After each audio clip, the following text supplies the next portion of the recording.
시청자 여러분, 안녕하십니까? 6월 14일 굿모닝 MBN 시작합니다. 먼저 오늘의 주요 뉴스입니다. 우리 정부가 베팅 발언으로 물의를 일으킨 싱하이밍 주한 중국 대사에 대한 인사 조치를 요구했지만 중국은 이를 사실상 거부했습니다. 미국 국무부는 싱하이밍 대사 논란과 관련해 한국과 협력을 지속하겠다고 밝혔습니다. 지난달 미국의 소비자 물가 상승률이 전년 대비 4%가 올라 2년여 만에 최저 수준으로 둔화했습니다. 기존 금리가 동결될 것이라는 전망에 무게가 실리면서 뉴욕 증시는 상승 마감했습니다. 다음 달 초 국제원자력기구 관계자가 일본을 방문한 뒤 일본 정부가 후쿠시마 오염수 방류 시점을 최종 결정할 것으로 보입니다. 국회 대정부 질문에서는 괴담 선동이라는 여당과 정부가 일본 입장만 대변한다는 야당이 맞붙었습니다. 국가기밀 반출 혐의로 기소된 트럼프 전 미국 대통령이 미국 전현직 대통령으로는 처음으로 연방법원에 출석했습니다. 자신의 변호사를 통해 혐의를 모두 부인했던 트럼프 전 대통령은 SNS를 통해 미국 역사상 가장 슬픈 날이라며 마녀 사냥이라고 주장했습니다. 오늘은 서울을 비롯한 수도권과 강원, 제주 산지 등 전국 곳곳에 강한 돌풍과 함께 천둥 번개를 동반한 요란한 소나기가 내리겠습니다. 낮 동안은 자외선 지수와 오존 농도가 높아 건강 관리에 유의하셔야겠습니다. 싱하이밍 주한 중국 대사 논란에 결국 윤석열 대통령까지 나섰습니다. 윤 대통령은 신 대사의 발언에 대해 부적절한 처신으로 우리 국민들이 아주 불쾌해하고 있다며 우려를 전했습니다. 상호 존중이라는 외교 가치를 저버렸다는 의심까지 든다고 비판했습니다. 첫 소식은 신재우 기자가 보도합니다. 싱하이밍 대사 태도를 보면 외교관으로서 상호 존중이나 우호 증진의 태도가 있는 것인지 의심스럽다. 윤석열 대통령이 비공개 국무회의에서 밝힌 내용입니다. 또 신 대사의 부적절한 처신에 우리 국민이 불쾌해하고 있다고 덧붙였습니다. 한국에 파견 나온 외국 대사 발언에 대통령이 직접 반응한 건 상당히 이례적입니다. 대통령실 고위 관계자도 중국과 상호 호혜 원칙에 따라 건강한 관계를 만든다는 대한민국 정책에 대해 곡해된 발언을 했다고 지적했습니다. 그러면서 한국에 온 최고위 외교관은 아무리 문제점이 느껴져도 비공개로 협의하고 풀어나가야 하는데 이런 취지로 볼 때 어긋난 점이 있다고 덧붙였습니다. 대통령실의 우려에 외교부도 힘을 실었습니다. 매우 부적절한 언행으로 국내 정치에 개입하는 내정 간섭에 해당될 수도 있는 만큼 이에 대해 엄중한 경고와 강한 유감을 표명한 것입니다. 다만 대통령실은 한중 관계를 상호 존중과 우호 증진, 공동의 이익 추구라고 하는 대원칙에 입각하겠다는 입장도 재차 강조했습니다. MBN 뉴스 신재우입니다. 하지만 중국도 강경한 자세를 보이고 있습니다. 우리 정부가 적절한 조치를 기다린다고 했지만 사실상 이 요구를 거부했고 관영 매체를 통해 막말 표현까지 써가며 우리나라를 비판하고 있습니다. 이어서 고정수 기자입니다. 중국 정부는 외교부 정례브리핑에서 싱하이밍 주한 중국 대사에 대한 한국 정부의 적절한 조치 요구에 뚜렷한 입장을 내지 않았습니다. 대사의 직무 행위이기에 대대적으로 부각할 화제가 아니라는 취지를 재차 밝혔습니다. 사실상의 거부 의사입니다. 辛海明大使同韩方各界人士广泛接触交流是其职责所在，目的是增进理解、促进合作，维护和推动中韩关系发展。韩方针对辛海明大使同韩在野党党首李在明会见交流所做的反应， 싱하이밍 대사의 관광지 무료 숙박 의혹을 고려한 듯 일부 언론의 사실과 다른 인신 공격성 보도가 유감스럽다는 언급도 같은 맥락으로 읽힙니다. 중국 정부가 싱 대사에 대한 소환, 교체 등의 조치를 할 의사가 없음을 외교적으로 밝힌 셈인데 이보다 앞선 관영 매체의 보도는 더 노골적이었습니다. 중국 공산당 기관지 인민일보 계열 환구시보는 사설에서 한국의 외교를 두고 미국에 베팅하는 건 급진적인 도박꾼 심리이자 매우 비이성적이라고 평했습니다. 미중 불균형을 택한 한국 외교는 자존감이 높지만 민감하고 의심스러우며 연약하고 미숙하다고까지 주장했습니다. MBN 뉴스 고정수입니다. 미국 정부가 싱하이밍 주한 중국 대사 논란과 관련해 한국과 협력을 지속하겠다는 입장을 밝혔습니다. 매슈 밀러 미 국무부 대변인은 한국은 우리의 가까운 동맹이며 한국과 협력을 지속하겠다고 말했습니다. 싱하이밍 대사의 발언이 부적절했다고 표현한 것으로 해석되는데 앞서 존 커비 미국 국가안보회의 정책조정관도 중국의 압박 전략이 사용된 것처럼 보인다고 지적한 바 있습니다. 서울대 징계위원회가 조국 전 법무부 장관의 교수직을 파면했습니다. 조 전 장관이 기소된 지 3년 5개월 만인데요. 서울대 총장이 파면을 확정하면 조 전 장관은 앞으로 5년간 임용이 금지되고 교원 연금 혜택도 받지 못하게 됩니다. 김민수 기자의 보도입니다. 서울대 교원징계위원회가 조국 전 법무부 장관에 대해 파면을 의결했습니다. 징계위는 딸의 장학금 수수와 사모펀드 운영 현황 보고서 증거 위조 교사, 하드디스크 증거 언닉 교사를 사유로 심사를 벌인 것으로 알려졌습니다. 서울대는 파면 사실만 전하고 파면 이유는 별도로 설명하지 않았습니다. 그거는 본인에게 설명하도록 돼 있지 대외적으로 설명하도록 돼 있지는 않아요. 징계위 결정은 지난 2019년 12월 말 조 전 장관이 뇌물수수 등의 혐의로 불구속 기소된 지 3년 5개월 만입니다. 서울대는 검찰 기소 한 달 만에 조 전 장관을 로스쿨 교수직에서 직위 해제했지만 공소 사실만으로는 입증에 한계가 있다며 징계 절차를 미뤄왔습니다. 그러다 지난 2월 조 전 장관이 1심에서 유죄를 선고받자 본격적인 징계 논의에 들어갔습니다. 파면은 징계위가 내릴 수 있는 가장 높은 수위의 징계입니다. 파면이 확정되면 조 전 장관은 5년 동안 공무원과 교원 임용이 금지되고 다른 대학 취업도 할 수 없습니다. 교원 연금 혜택을 받지 못하며 퇴직금 수령에도 불이익을 받습니다. 서울대 총장은 징계위로부터 징계 이유 등을 적은 징계 의견서를 통고받고 15일 안에 징계 처분을 내릴 것으로 보입니다. MBN 뉴스 김민수입니다. 조국 전 장관 측은 파면 발표가 나자 SNS에 성급하고 과도한 조치라며 즉각 반발했습니다. 변호인단은 파면이 무죄 추정 원칙에 어긋난다며 징계 결정이 보류된 부산대 노환중 교수의 사례를 언급하고 깊은 유감을 나타냈습니다. 이어서 이상엽 기자입니다. 파면 결정이 발표되자마자 조국 전 법무부 장관은 자신의 SNS에 변호인단이 입장문을 올렸습니다. 조 전 장관 측은 오늘 서울대는 조 전 장관에 대하여 파면이라는 중징계를 내렸다. 변호인단은 서울대의 성급하고 과도한 조치에 깊은 유감을 표한다고 밝혔습니다. 또 조 전 장관 딸에게 장학금을 준 노환중 교수도 1심 유죄를 받았으나 2심 판결이 나올 때까지 부산대는 징계 결정을 보류했다며 서울대 조치에 유감을 표했습니다. 앞서 변호인단은 서울대의 무죄 추정의 원칙에 따라 법원의 최종 판단이 내려지기 전까지는 징계 절차를 보류해달라고 요청했습니다. 조 전 장관은 자녀 입시 비리와 딸의 장학금 명목 600만 원 수수 혐의, 유재수 전 부산시 경제부시장에 대한 감찰 무마 혐의가 유죄로 인정돼 올해 2월 1심에서 징역 2년을 선고받았고 검찰과 조 전 장관 모두 항소해 2심 재판이 진행 중입니다. 조 전 장관 측은 명예를 회복하기 위하여 즉각 항소하여 이 결정의 부당함을 다툴 것이라며 소송 의지를 밝혔습니다. 조 전 장관의 변호인은 파면 통지서를 받으면 교원소송심사위원회에 소송심사 청구를 할 것이라며 청구 결과에 따라 서울행정법원에 행정소송을 낼 것이라고 답했습니다. MBN 뉴스 이상엽입니다. 태양광으로 대표되는 신재생 에너지 사업은 지난 문재인 정부의 대표 정책이었습니다. 감사원이 관련 사업 추진 실태에 대해 중간 감사 결과를 발표했는데요. 한 중앙부처의 행정고시 동기들이 특정 업체에 특혜를 주고 나중에는 이 업체 대표로 취임까지 했습니다. 한 지자체의 시장은 고등학교 동문에게 특혜를 줬다는 의혹을 받고 있습니다. 권영범 기자입니다. 민간주도 국내 최대 규모인 충남 태안군의 태양광 사업단지입니다. 개발 당시 부지의 3분의 1이 용지 전용이 어려운 목장 용지였는데 전용이 가능한 잡종지로 변경됐습니다. 소관부처인 산업통상자원부 A 과장과 행정고시 동기인 B 과장이 권한에 없는 유권 해석을 만들어준 겁니다. A 과장은 퇴직한 뒤 이 시행사의 대표이사로 취임했고 B 과장 역시 이 회사 협력업체 전무로 재취업했습니다. 이 과정에서 해당 부지는 공시지가만 100억 원이 올랐고 시행사는 허가 지연이자 45억 원을 아낀 데다 목장용지 원상복구 비용 7억 8천만 원도 면제받았습니다. 비리는 이뿐만이 아니었습니다.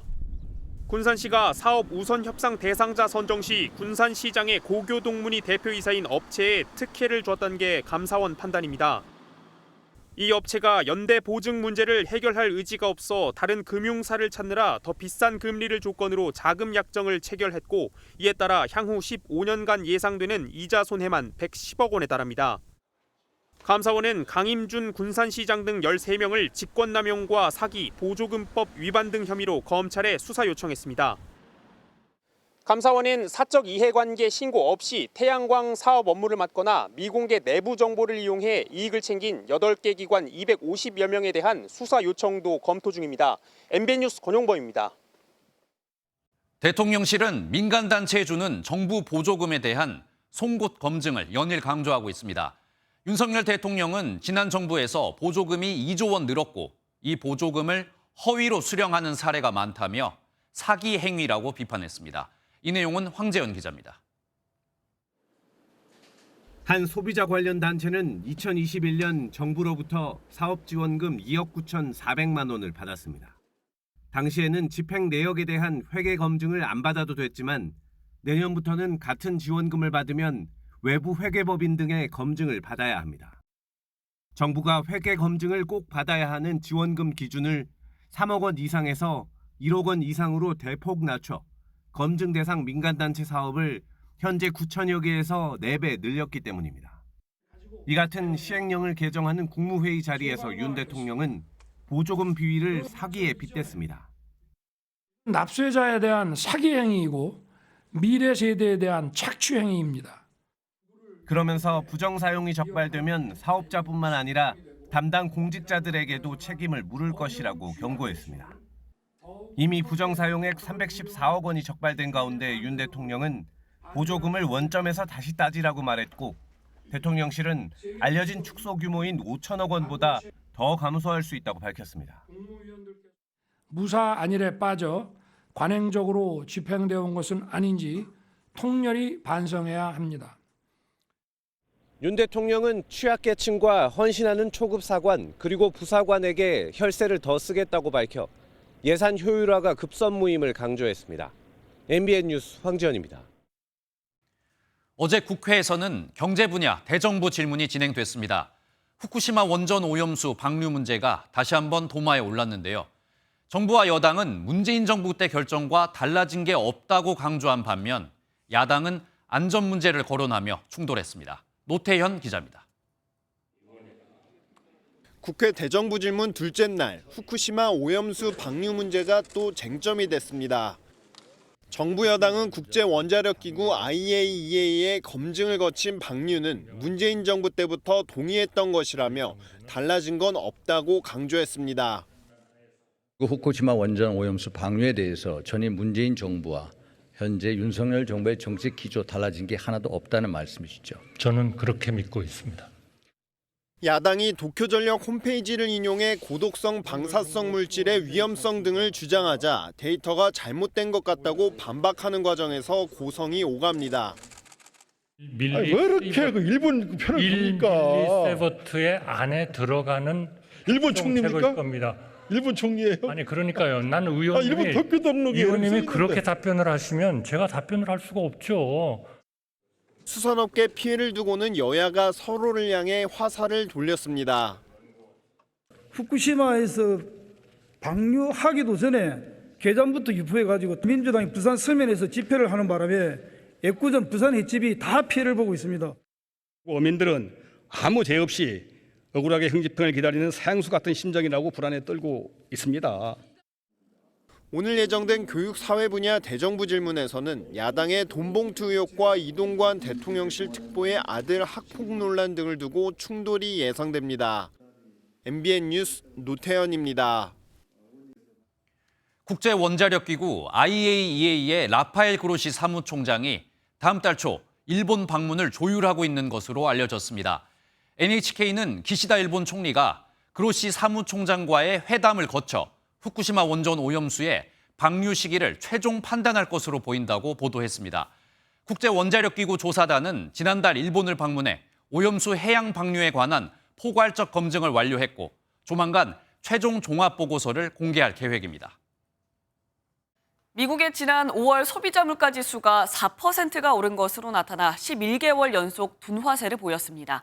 이로 인해 내일 열리는 연방준비제도 공개시장위원회에서 기준금리가 동결될 것이라는 전망이 나오면서 뉴욕 증시는 상승 마감했습니다. 워싱턴에서 최종락 특파원입니다. 미국 노동부는 5월 소비자 물가 지수가 지난해 같은 달보다 4.0% 올랐다고 밝혔습니다. 지난해 6월 9%를 돌파한 이후 11개월 연속 둔화세로 2021년 3월 이후 2년 2개월 만에 가장 적게 인상했습니다. 변동성이 큰 에너지와 식품을 제외한 근원 물가 지수는 전년 동월보다 5.3%, 전월보다 0.4% 각각 상승했습니다. 바이든 미국 대통령은 성명을 내고 계획이 효과를 내고 있다며 최고의 날이 오고 있다고 자찬했습니다. 인플레이션이 둔화하고 있지만 연방준비제도의 목표치 2%에 아직은 2배여서 내일 열리는 공개시장위원회 금리 인상 여부에 관심이 쏠립니다. Interest rates on an automobile and on a mortgage are likely not to go up and may even fall a bit as financial markets adjust to the new reality of the Fed policy shift. 뉴욕 증시는 5월 소비자 물가 지수 둔화와 금리 동결 가능성이 커지면서 다우 지수는 0.43%, 나스닥 지수는 0.83% 각각 상승하며 마감했습니다. 골드만삭스 등 전문가들은 내일 연준이 금리를 동결할 가능성이 큰 것으로 관측하고 있지만 매파를 중심으로 금리 인상 가능성도 적지 않은 것으로 전해졌습니다. 워싱턴에서 MBN 뉴스 최종락입니다. 윤석열 대통령이 다음 주 4박 6일간 프랑스와 베트남을 차례로 방문합니다. 파리에서 열리는 국제박람회기구 BI 총회에 참석해 2030 부산 엑스포 유치에 나서고 또 마크롱 대통령과 정상회담도 가질 예정입니다. 원중희 기자입니다. 총회에 참석하는 윤석열 대통령은 사우디, 이탈리아, 우크라이나 등 경쟁국들과 함께하는 프레젠테이션, 한국 주최 공식 리셉션 등을 통해 부산 엑스포 유치에 나섭니다. 179개 회원국이 모두 참석하는 총회에서의 이번 프레젠테이션은 부산 엑스포가 가진 차별화된 비전을 보여주는 기회가 될 것입니다. 오는 11월 말 정기총회에서 회원국 투표로 최종 결정되는 2030년 엑스포는 이번 프레젠테이션이 표심을 결정짓는 승부처로 평가됩니다. 대통령실 고위 관계자는 투표 전망에 대해 모든 게 유동적이라며 국제 항만도시 부산의 특장점을 최대한 각인시킬 것이라고 밝혔습니다. 윤 대통령은 또 마크롱 대통령과도 정상회담에 나섭니다. 경제안보와 인공지능, 우주, 첨단 미래 산업 분야까지 공조를 심화시키기 위한 방안을 협의할 것입니다. 프랑스 일정을 마친 윤 대통령은 오는 22일부터 24일까지 베트남을 국빈 방문합니다. 이번 정부 들어 최대 규모인 205명의 경제 사절단이 동행해 양국 간 경제 협력 강화에 초점을 맞출 계획입니다. MBN 뉴스 원중입니다. 오늘은 전국 대부분 지역에 소나기가 내리겠습니다. 벼락과 돌풍을 동반하는 등 요란하게 쏟아지겠는데요. 김나영 기상캐스터 자세한 날씨 알려주시죠. 네, 오늘도 갑작스러운 소나기에 대비해 우산 잘 챙겨주셔야겠습니다. 오전부터 밤사이 전국 대부분 지역에 소나기가 내리겠고요. 소나기가 내릴 때는 강한 돌풍과 함께 천둥, 번개를 동반하겠고 우박이 떨어지는 곳도 있어 주의하셔야겠습니다. 예상되는 양은 적게는 5에서 많게는 60mm로 지역 간 편차가 크겠고요. 또 소나기의 특성상 짧은 시간 동안 좁은 지역에서 강하게 내릴 텐데요. 특히 경북 내륙을 중심으로는 시간당 50mm 안팎으로 매우 강하게 쏟아질 때가 있겠습니다. 계곡이나 하천의 물이 순식간에 불어날 수 있는 만큼 야영 및 출입을 자제하시는 게 좋겠습니다. 오늘 아침까지 중부 서해안을 중심으로는 짙은 안개가 끼겠고요. 낮 동안 전국적으로 자외선 지수가 높게 치솟겠습니다. 지역별 현재 기온 보겠습니다. 서울 17.8도, 대구는 18.8도 나타내고 있고요. 낮 기온은 서울과 대전 28도, 광주와 대구는 29도까지 올라 덥겠습니다. 날씨였습니다. 오늘 하루 중요한 일정을 소개해드리는 굿모닝 오늘입니다. 어떤 일정이 있는지 함께 살펴보겠습니다. 조태용 국가안보실장이 오늘부터 이틀간 이어지는 한미일 안보실장 회의에 참석하기 위해 일본 도쿄를 방문합니다. 이번 회의에선 북한 정찰위성 발사 도발 문제를 비롯한 북한 문제와 한미일 3국 사이 협력 방향 등의 논의가 있을 예정입니다. 오늘 마지막으로 진행되는 교육, 사회, 문화 분야의 국회 대정부 질문에선 노정 갈등과 학자금 무이자 대출법 재논의 등이 주요 쟁점이 될 것으로 보입니다. 또 장애인 관련 예산 편성 등과 함께 차기 방송통신위원장으로 거론되는 이동관 대통령실 대외협력특보의 아들 학교폭력 의혹을 두고도 여야의 공방이 예상됩니다. 더불어민주당이 오늘 의원총회를 열고 상임위원장 인선을 마무리할 계획입니다. 행정안전위원회 등 6곳의 상임위원장 후보를 결정하고 국회 본회의에서 위원장으로 선출할 예정인데요. 오늘 의총에서는 산업통상자원 중소벤처기업위, 환경노동위, 예산결산특별위 위원장 인선도 마무리가 될 것으로 보입니다. U20 월드컵에서 4강 쾌거를 달성한 20세 이하 우리 축구대표팀이 오후에 인천공항을 통해 귀국합니다. 공항에서 열리는 귀국 환영 행사에서 김은중 감독과 주장 이승원을 비롯한 선수들은 소감을 전할 예정입니다. 이른바 부산 돌려차기 사건의 가해자가 재판부에 여러 차례 반성문을 제출한 것으로 확인됐습니다. 그런데 이 반성문을 살펴보니 왜 살인미수가 됐는지, 왜 이렇게 많은 징역을 받아야 하는지 모르겠다고 써놨습니다. 반성이란 단어는 마지막 줄에 딱 한 번 나왔습니다. 박상호 기자가 취재했습니다.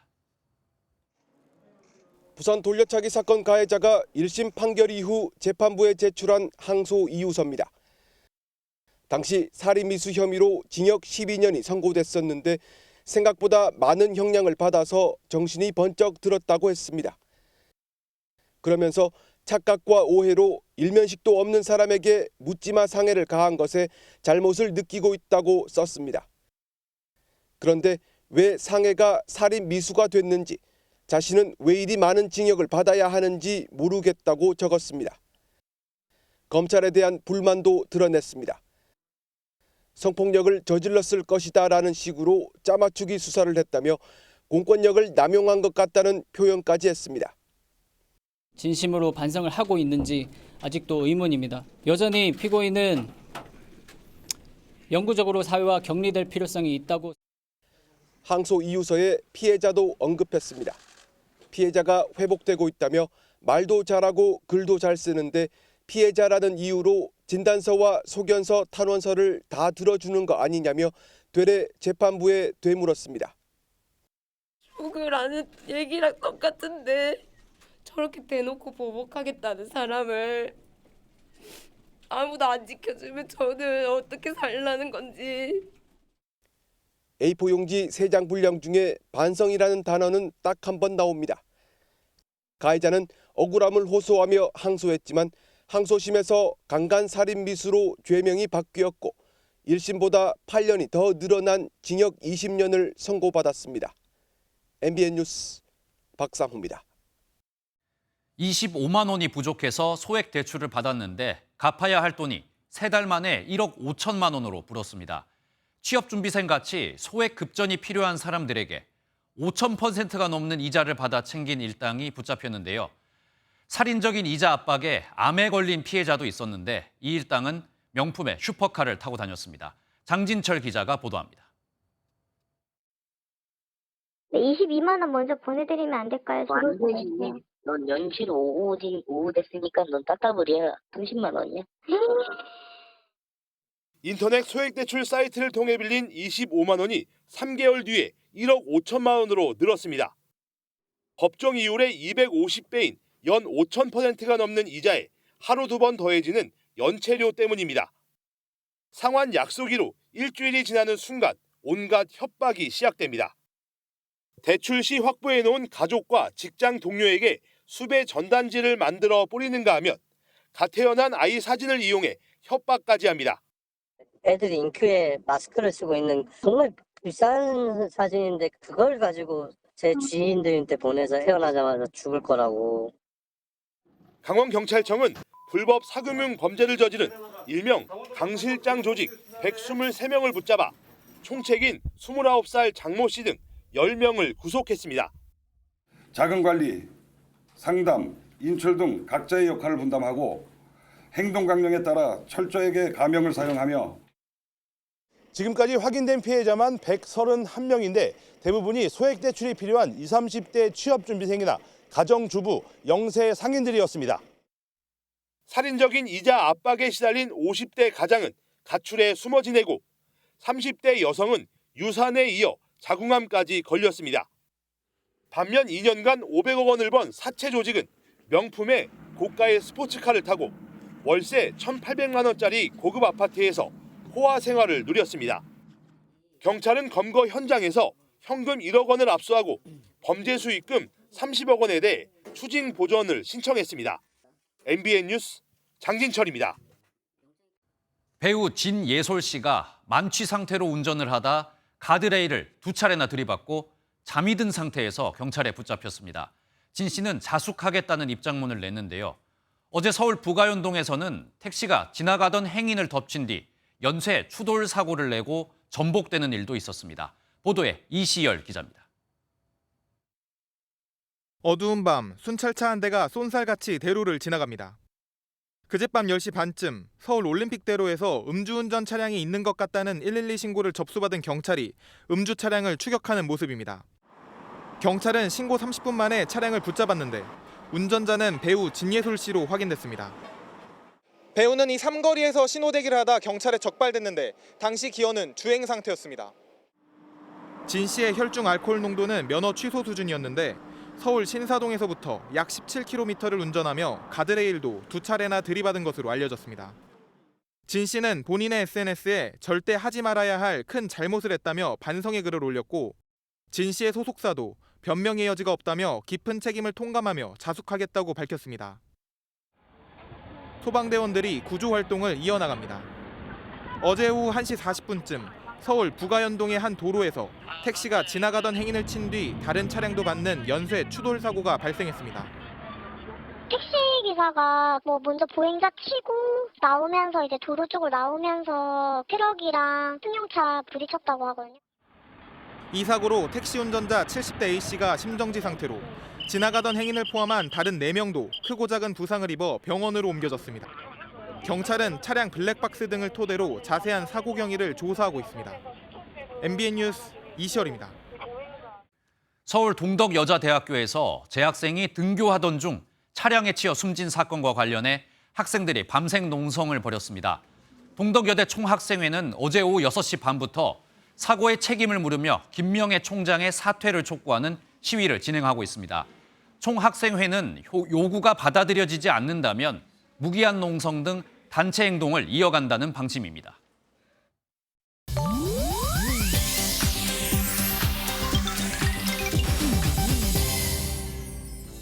인터넷에서 화제가 되고 있는 소식들을 모아 전해드리는 인터넷 와글와글입니다.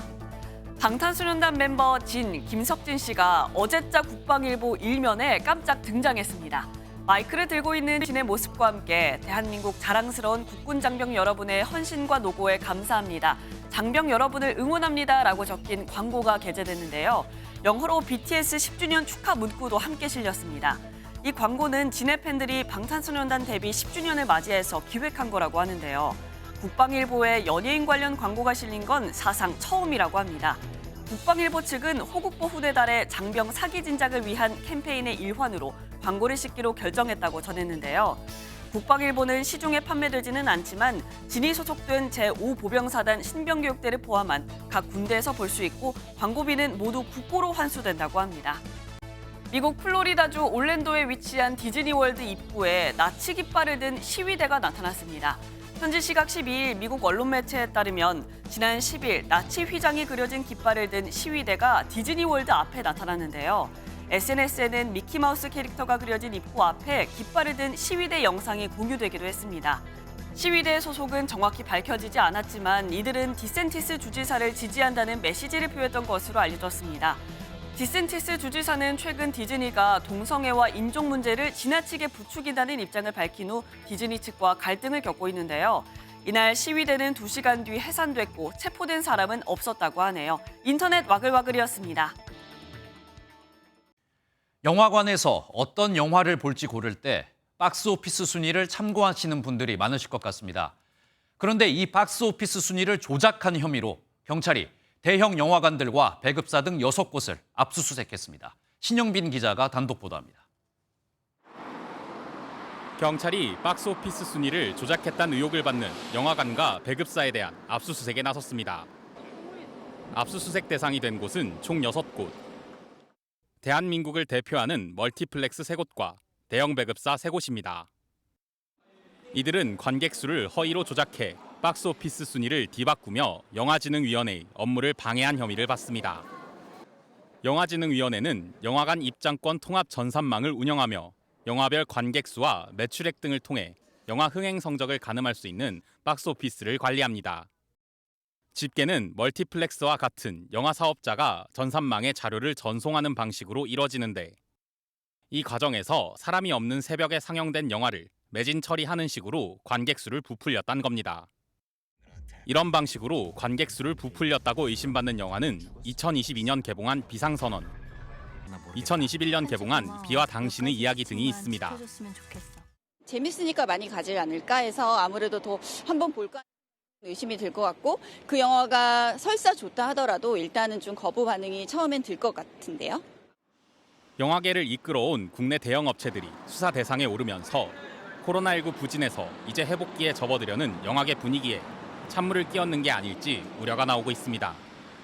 MBN 뉴스 신영빈입니다. 지난주 성남 순회역에서 발생한 에스컬레이터 역주행 사고의 원인을 알아내기 위한 합동조사가 진행됐습니다. 감식팀은 역주행을 방지하는 부품이 마모돼서 사고가 난 것으로 잠정 결론 내렸습니다. 백길종 기자가 보도합니다. 지난 8일 지하철 이용객 14명을 다치게 한 에스컬레이터 역주행 사고가 났던 순회역 2번 출구. 안전모를 쓴 조사관들이 바닥을 드러내고 하나하나 살펴봅니다. 여러 기관들이 참여해서 지금 합동조사를 지금부터 실시할 예정이고요. 철도경찰과 국립과학수사연구원 등으로 구성된 합동감식팀이 10시간 넘게 조사한 결과 에스컬레이터 내부 부품이 마모된 것이 사고 원인이라고 잠정 결론 내렸습니다. 에스컬레이터에 동력을 공급하는 모터와 그 속도를 제어하는 감속기 연결 부분에 부품이 마모됐다는 겁니다. 또 이럴 경우 역주행을 막아줄 보조 브레이크 역시 제대로 작동하지 않은 것으로 파악됐습니다. 경찰은 마모된 연결부를 국과수에 감정 의뢰하고 작동하지 않은 보조 브레이크에 대한 정밀 분석을 하겠다고 밝혔습니다. 안전점검에 문제가 없었는지도 조사 대상입니다. 해당 에스컬레이터는 부품 파손으로 인해 수리가 필요하다며 지난 2017년부터 5차례나 승강기 안전공단의 조건부 합격 판정을 받았지만 관리업체가 매달 진행한 자체 점검에서는 양호 판정만 받았습니다. MBN 뉴스 백길종입니다.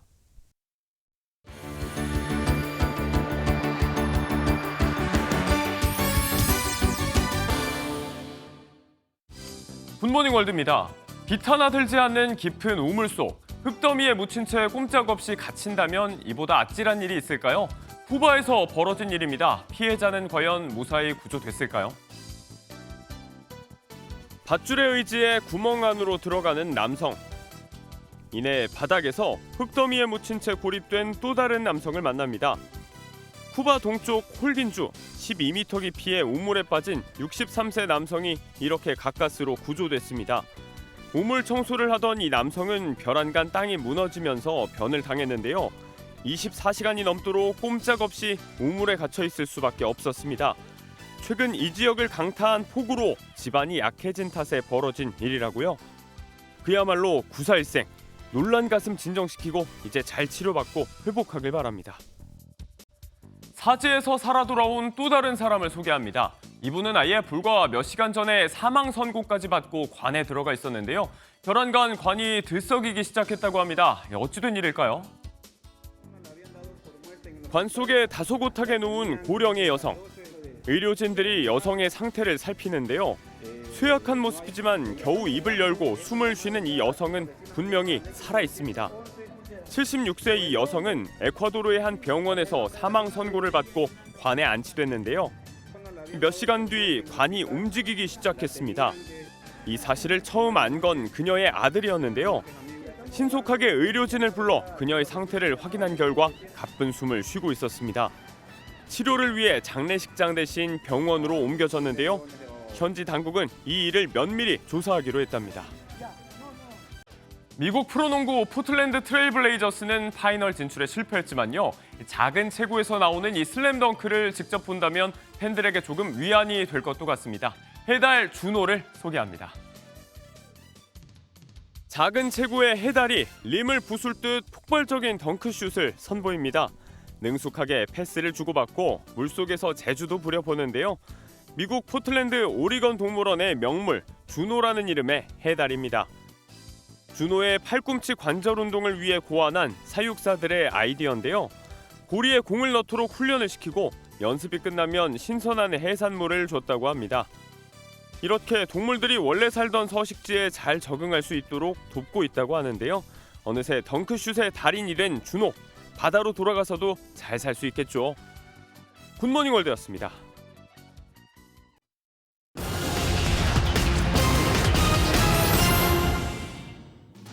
역전세 현상에 은행을 찾아 대출을 받는 집주인들이 늘고 있습니다.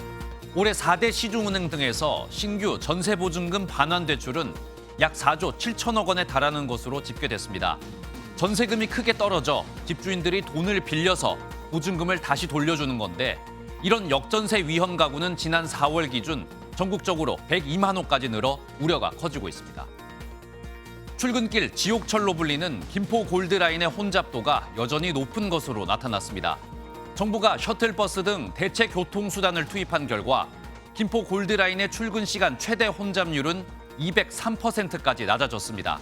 하지만 여전히 혼잡률이 높기 때문에 정부는 아파트 단지 셔틀버스 확대, 5호선 연장 사업 등을 검토한다는 방침입니다. 정부가 빠르면 오는 21일 3분기 전기료 인상 여부를 발표합니다. 지난달 16일 2분기 전기료를 올렸지만 수십조 원에 달하는 한국전력의 누적 적자 해소를 위해 3분기에도 전기료를 올려야 한다는 목소리가 나오고 있습니다. 하지만 민생 부담과 여론 악화를 고려했을 때 현재로선 정부가 전기요금을 동결할 가능성이 더 높은 상황입니다. 굿모닝 경제였습니다. 내년 최저임금을 조율 중인 최저임금위원회가 업종별로 최저임금 차등을 둘지를 놓고 본격적인 논의에 들어갔습니다. 노동계와 사용자 간 입장차가 워낙 커서 어떻게 결론이 나더라도 후폭풍이 만만치 않을 거란 우려가 나오고 있습니다. 박유영 기자가 핵심 쟁점을 짚어봤습니다. 윤석열 대통령이 대선 과정에서부터 운을 띄운 최저임금 차등 적용. 최저임금 인상에 대해서도 지역별, 업종별 차등 적용에 대한 전향적인 검토가 이제 좀 시작이 되어야 할 것 같습니다. 최저임금 차등에 가장 적극적으로 목소리를 내는 쪽은 소상공인들입니다. 인건비가 제일 커요. 전기세도 감당 안 하는 못할 상황인데 얘가 적극 찬성이 아니라 무조건 뭐 10%, 2만% 찬성이죠. 5년 새 50% 가까이 오른 최저임금, 그 무게는 대기업과 동네 가게 사장님이 느끼기엔 천지 차이라는 겁니다. 반면 어느 업종에서 일하더라도 똑같은 물가를 감당하는 노동자 입장에선 차등이 차별로 바뀐다는 반박이 나옵니다. 뭐 한 달에 월세 나가고 뭐 생활비 쓰고 식비 쓰고 이러다 보면은 적금을 들 수 있는 게 별로 많이 없다고. 최저임금이 4차 전원회의에서도 노동계는 같은 우려를 나타냈습니다. 특정 업종에 부분 적용할 경우 저임금 업종에 낙인 효과가 있을 것이다. 최저임금은 모든 노동자, 특히 저소득 취약계층 노동자들에게 생명줄과도 같습니다. 최저임금위가 주 2회 회의를 열고 논의의 속도를 내는 만큼 35년 전 딱 한 번 적용됐던 업종별 임금 차등이 내년에 부활할지 여부도 조만간 결론날 것으로 보입니다. MBN 뉴스 박영입니다. 퇴임 후 국가기밀 문건을 불법으로 반출한 혐의로 기소된 트럼프 전 미국 대통령이 미국 전현직 대통령으로는 처음으로 연방법원에 출석했습니다. 트럼프 전 대통령은 앞서 성추문 입막음 의혹으로 기소됐을 때와 마찬가지로 이번에도 모든 혐의를 부인했습니다. 서영수 기자입니다. 트럼프 전 미국 대통령이 마이애미 연방법원에 출석하기 위해 비밀 경호국 요원들의 경호를 받으며 차량에 탑승합니다. 카메라를 향해 손을 흔들며 여유 있는 모습을 과시했습니다. 연방법원에 도착한 트럼프는 검찰이 제기한 혐의를 인정하는지 여부를 밝히는 기소 인부 절차를 밟았습니다. 앞서 미국 연방검찰은 트럼프가 퇴임 후 국가 기밀 문건을 자택으로 불법 반출한 것과 관련해 37개 혐의를 적용해 기소했습니다. 출석 전 자신의 SNS에 마녀 사냥이라고 주장한 트럼프는 법정에서도 자신에 대한 혐의를 전면 부인한 것으로 전해집니다. 트럼프는 지난 4월 성추문 입막음 의혹으로 법정에 섰을 당시에도 무죄를 주장했습니다. 하지만 이번에는 역대 대통령 가운데 처음으로 연방검찰에 기소된 데다 국가 안보와 관련된 혐의라 유죄가 확정될 경우 형량이 훨씬 무거울 것이란 전망입니다. 법원 주변에는 지지자와 반대자가 뒤섞여 대규모 집회가 열렸지만 우려했던 충돌 사태는 없었습니다. Trump, we're out here, we're supporting you. Don't give up. No retreat, no surrender. 트럼프는 기소 절차를 마친 뒤 뉴저지로 이동해 자신의 입장을 밝힐 예정입니다. MBN 뉴스 서영수입니다. 우리 대중음악사를 새로 쓴 방탄소년단 BTS가 데뷔한 지 어제로 10주년이었습니다. 한국을 찾아 성지순례에 나선 전 세계 팬들의 모습을 김문영 기자가 취재했습니다. 서울의 한 음식점 앞, 입장 시간을 기다리는 BTS의 팬들이 줄을 서 있습니다. BTS가 연습생 시절 자주 먹은 이른바 BTS 쌈을 만들어 먹습니다. 데뷔 10주년을 기념하기 위해 한국을 찾아온 전 세계의 팬들, 즉 아미는 BTS의 자신을 사랑하라는 메시지가 삶을 바꿨다고 입을 모았습니다. They're very special for me because they have really changed my life. They have saved me when I was depressed. BTS는 한국 가수 최초로 빌보드 핫100 정상에 올랐고 미국의 권위 있는 대중음악 시상식에서 수년 연속 수상하며 K-팝의 주류 음악 시장 진입을 이끌었습니다. 유엔 총회에서는 자기 사랑 메시지를, 미국 대통령 앞에서 아시아인 증오 범죄에 대한 목소리를 내는 등 민간 외교 역할도 했습니다. 정부가 현직 가수 최초로 기념 우표를 제작했는데 사전 판매 물량이 3시간 만에 동났습니다. 우표 판매 첫날도 우표를 구매하기 위해 대기하는 진풍경이 연출됐습니다. That they will stay as BTS forever. So this 10th anniversary means a lot to us, of course, but I guess it means a lot to K-pop, like other groups too. 남산 서울타워와 반포대교 등 서울 곳곳이 BTS의 상징색인 보랏빛으로 물든 가운데 BTS는 방탄소년단까지 가보자는 소감을 전했습니다. MBN 뉴스 김문영입니다. 오늘도 갑작스러운 소나기에 대비해 우산 잘 챙겨주셔야겠습니다. 오전부터 밤사이 전국 대부분 지역에 소나기가 내리겠고요. 소나기가 내릴 때는 강한 돌풍과 함께 천둥, 번개를 동반하겠고 우박이 떨어지는 곳도 있어 주의하셔야겠습니다. 예상되는 양은 적게는 5에서 많게는 60mm로 지역 간 편차가 크겠고요. 또 소나기의 특성상 짧은 시간 동안 좁은 지역에서 강하게 내릴 텐데요. 특히 경북 내륙을 중심으로는 시간당 50mm 안팎으로 매우 강하게 쏟아질 때가 있겠습니다. 계곡이나 하천의 물이 순식간에 불어날 수 있는 만큼 야영 및 출입을 자제하시는 게 좋겠습니다. 오늘도 하늘에는 구름이 많이 지나겠지만 구름 사이로 볕이 강하게 내리쬐겠고요. 낮 동안 전국적으로 자외선 지수가 높게 치솟겠습니다. 또 덩달아 대부분 지역의 오존 농도도 나쁨 수준까지 오르겠습니다.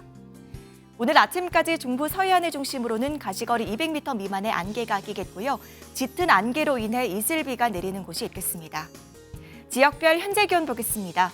서울 18.4도, 대구는 19.8도 나타내고 있고요.